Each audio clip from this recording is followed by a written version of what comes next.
Welcome to another edition of the high school football forecast here on the Acadiana postgame show. And people, it is time for the playoffs. I'm your host, Greg Larner. Let's take a look back at week 10 in our player of the week, and this one was absolutely special. Player of the week this week from last week, Josh Jones of Berwick, a running back. If you haven't heard of him, you must be living under a high school football rock, because in a win last week, Berwick beat North Vermilion 60-29. He had a game for the absolute ages. 617 yards and 9 touchdowns. That's the 6th most yards all time in high school football history in the entire country. Just to kind of put that in perspective for you. So congratulations, Josh Jones. He'll be trying to lead Berwick to a state championship this season.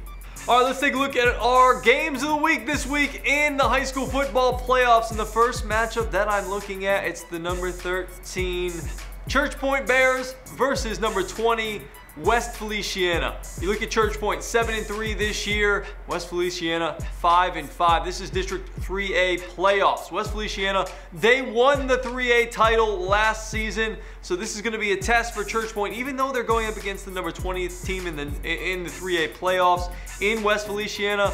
All right, let's take a look at our next matchup here in the high school football playoffs, and it's number 3 Acadiana. They're 9-1, taking on Live Oak, the number 30 seed in the District 5A playoffs. They're 5-5, and again, you can hear this game on ESPN 1420, ESPN1420.com, and the ESPN 1420 mobile app. And you might be sitting there and thinking, Greg, why in the world would you pick a 3 seed versus a 30 seed? How in the world do you think this is going to be a good matchup? Well, let me tell you about it. These two teams, they met in the quarterfinals last season when Acadiana won 17-14.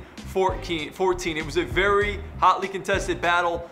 Even though Live Oak, they're 5-5, they're a little bit down this year, kind of like West Feliciana was, I expect them to come out and play hard, because again, there are going to be players that were on that team last year who have that memory of losing to Acadiana in the quarterfinals, and they're not going to want to do it again. This Live Oak team, their offensive is averaging 21 points per game. The defense, not too bad, 19 points per game. So this one, despite the differences in the ranks, you know, the seeding, I think this one should be a good one. All right, in our final game of the week, and it's on KPEL 965, KPEL965.com, and the KPEL 965 news app. It's Teurlings at Parkview Baptist.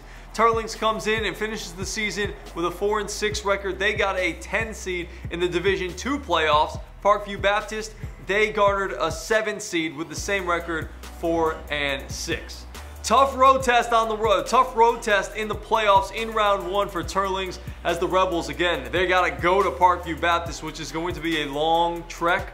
They're going to need some consistency out of their quarterback, Sammy LeBlanc. I know we've been kind of preaching that this entire season. They're going to need their wide receivers also to catch the ball, because that's been something that's been kind of letting them down and their offense down a little bit this year.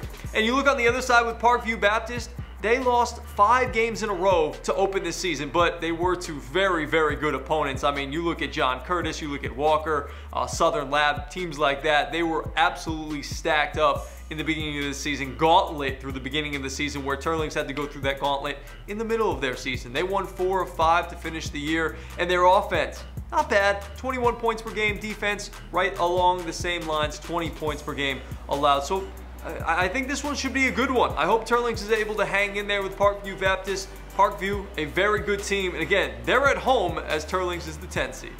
And that's going to do it here on the football forecast on the Acadiana postgame show, the playoff edition, round number 1. Enjoy the playoffs. We'll see you next week. I'm your host, Greg Larner.